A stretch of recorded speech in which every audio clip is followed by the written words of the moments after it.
Okay, now let's come at the installation part of this.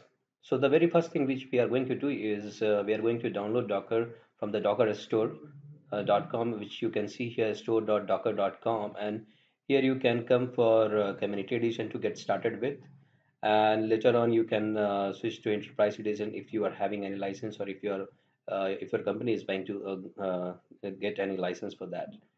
Now, in Community Edition, you are going to get a couple of options like depending on your machine, host machine, basically. So basically, it gets started with Mac, AWS, Fedora, and CentOS. But I'm looking for this Windows Edition, so you can get in here.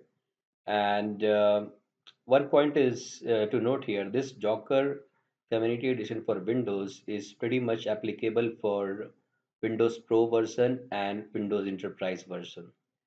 And you need to, just create one login ID here, and then download your Docker stuff from here, like exe, and you can get started.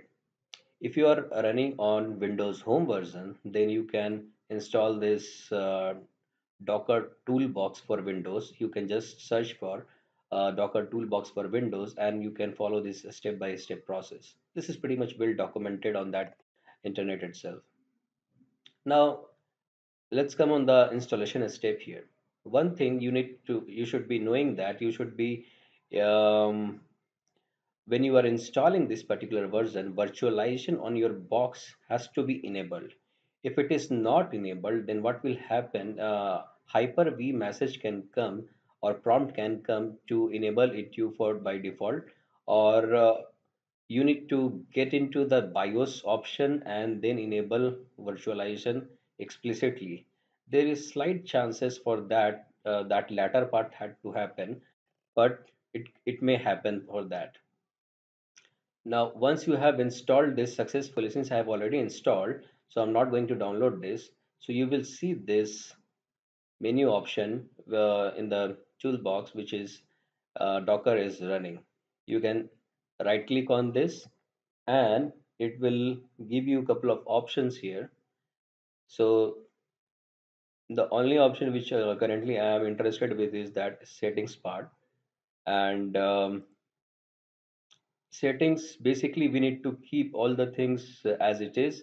Only the thing other which I'm interested here in the shared drives, you can keep one of your local drives shared, which is going to store the files. I am usually keeping both the files both the drives shared here. And another things are like advanced sections. Let's say you want to allocate this more CPUs for that, or how many gigs for that, then you can do that. But mostly you don't want to play with this, and no need to change it, do any changes here. So once you close this, once you apply these changes, then you need to select these things, then you need to apply button will get enabled, then you need to again restart this Docker, and it will automatically get restarted. If it is not restarting, then you need to restart from here itself, right click, and the second last option, restart that thing, so that changes can be applied. After that, you can also see cross verify with Hyper-V manager also.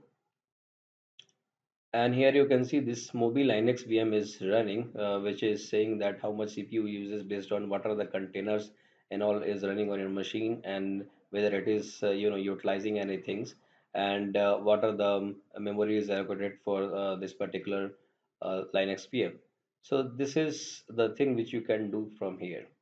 In the next section, we'll see the Docker basics and how it is different from normal virtual machines.